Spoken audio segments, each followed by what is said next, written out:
శ్రీకర్,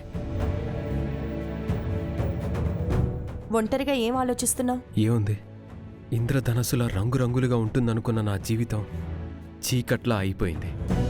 ఆ ఆలోచన తప్ప నాకింకే ఉంటుంది.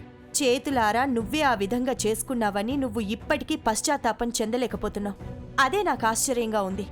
ఎక్కిన కొమ్మను నేనెందుకు నరుక్కుంటాను? నా వెనక నేనే ఎందుకు గోతులు తీసుకుంటాను? అంత విచక్షణ లేని వాళ్ళ కనపడుతున్నానా? అపార్థాలతో ఇన్ని రోజులు అవనిని దూరం పెట్టావు. డిఎన్ఏ టెస్ట్లో బయటపడిన నిజం ఒకటైతే ఆ సత్య మార్చింది ఇంకొకటి. ఆ విషయం సత్య చెప్తే మీరెవ్వరూ నమ్మలేదు. డాక్టర్ అందుబాటులో లేకపోవడం వల్ల అప్పుడతను నిరూపించలేకపోయాడు.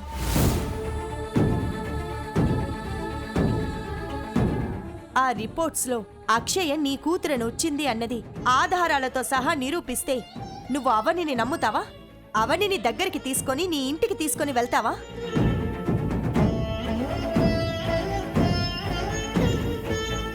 జరిగిన వాటిలో అవని తప్పేం లేదని తను నిప్పు లాంటిది అని రుజువైతే భార్యగా దగ్గరికి తీసుకుంటావా? ఎందుకు తీసుకోను? ఖచ్చితంగా తీసుకుంటాను. అటువంటి ఆధారాలుంటే నా అనుమానంతో పాటు అందరి అనుమానాలు తీరిపోతాయి. రాముడంతటి వాడే సీతమ్మ తల్లికి అగ్ని పరీక్షను పెట్టాడు. నేనొక సామాన్య మానవుణ్ణి. సమాజంకు సమాధానం చెప్పుకోవాలంటే ఆధారాలు కావాలి, సాక్ష్యాలు కావాలి. నా భార్యను ఎవరైనా తప్పుడు దృష్టితో చూస్తే వారిని మందలించడానికి గాని, నా భార్య గురించి ఎవడైనా చెడుగా మాట్లాడితే వాడిని చెప్పుతో కొట్టడానికి కానీ ఆధారం ఉంటే అది నాకు బలమైన ఆయుధం అవుతుంది.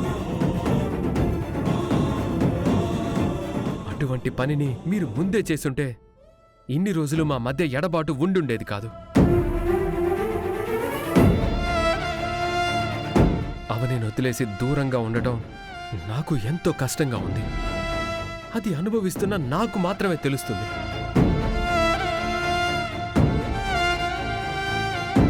బయటకు చెప్పుకుంటే బాధ కొంతైనా తీరుతుందని అంటారు. అది అబద్ధం. బాధని చెప్పుకుంటే ఎదుటి వారి ముందు చులకనైపోతాం. అందుకే నాలో నేనే మదన పడుతున్నాను.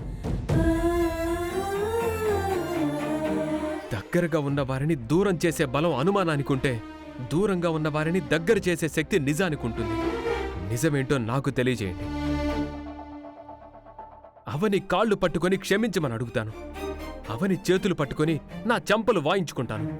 అవనిని నెత్తి మీద పెట్టుకొని నా ఇంటికి తీసుకెళ్తాను. అయితే ఈరోజు ఆ నిజం నీకు తెలుస్తుంది. అవనిని తీసుకువెళ్లడానికి సిద్ధంగా ఉండు శ్రీకర్. ఈ దసరా పండగ మీ ఇరువురి జీవితాల్లో జీవితాంతం గుర్తుండిపోతుంది.